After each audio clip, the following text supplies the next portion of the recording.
નમસ્કાર મિત્રો.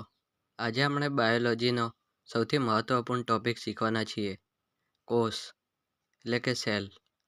યાદ રાખજો, કોષ વગર જીવન શક્ય નથી.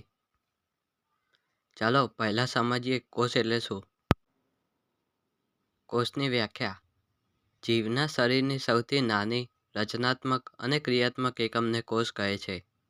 સરળ ભાષામાં જેમ ઘર ઈંટોથી બનેલું હોય છે, એ જ રીતે આપણું શરીર કોષોથી બનેલું હોય છે.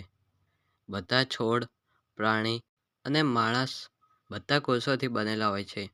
કોષની રચના: આ કોષની આકૃતિ છે, જેમાં તમે જોઈ શકો છો કે વચમાં ગોળ છે, જે મોટું જે ન્યુક્લિયસ છે. પછી માઇટોકોન્ડ્રિયા એટલે કે કણાભસૂત્ર છે.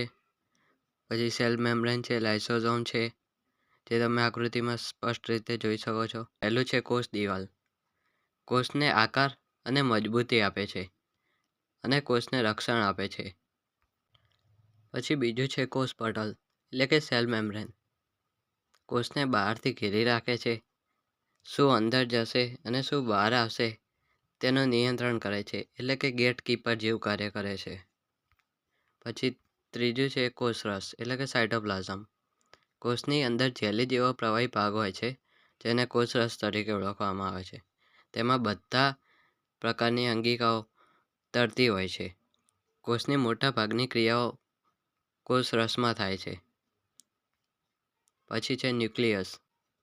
કોષનું મગજ કહેવાય. તેમાં ડીએનએ હોય. કોષની તમામ ક્રિયાઓ નિયંત્રિત કરે છે. વારસાગત ગુણો માતા પિતામાંથી સંતાનમાં પહોંચાડે છે. પછી છે કણાભસૂત્ર એટલે કે માઇટોકોન્ડ્રિયા. કોષનું પાવર હાઉસ કહેવાય. તે ઉર્જા ઉત્પન્ન કરે છે અને રેસ્પિરેશન કણાભસૂત્રમાં થાય છે. છઠ્ઠા નંબરનું છે રિબોઝોમ. પ્રોટીન બનાવવાનું કામ કરે છે અને પ્રોટીનની ફેક્ટરી તરીકે પણ ઓળખાય છે. નાના પણ ખૂબ જ મહત્વપૂર્ણ અંગિકા છે.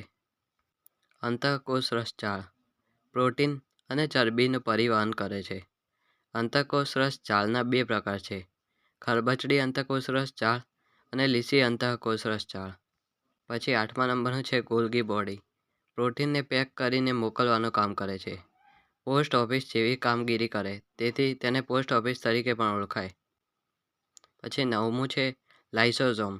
કોષની સફાઈ કરે, બગડેલા અંગિકાઓને નષ્ટ કરે, એટલે કે આત્મઘાતી કોથળી તરીકે પણ ઓળખાય. પછી છે કોષના કાર્ય. કોષના મુખ્ય કાર્ય: જીવનની તમામ ક્રિયાઓ કરે છે, ઉર્જા ઉત્પન્ન કરે છે, વૃદ્ધિ અને વિકાસ કરે છે, પ્રોટીન અને એન્ઝાઇમ બનાવે છે, વારસાગત માહિતી આગળ પહોંચાડે છે, શરીરની મરામત અને રક્ષણ કરે છે. એટલે કહી શકાય કે કોષ વગર જીવન શક્ય નથી. સારાંશ: કોષ જીવનનો મૂળભૂત એકમ છે. કોષની રચના પરફેક્ટ મશીનની જેમ જ કામ કરે છે. દરેક અંગિકાનું પોતાનું મહત્વપૂર્ણ કાર્ય છે.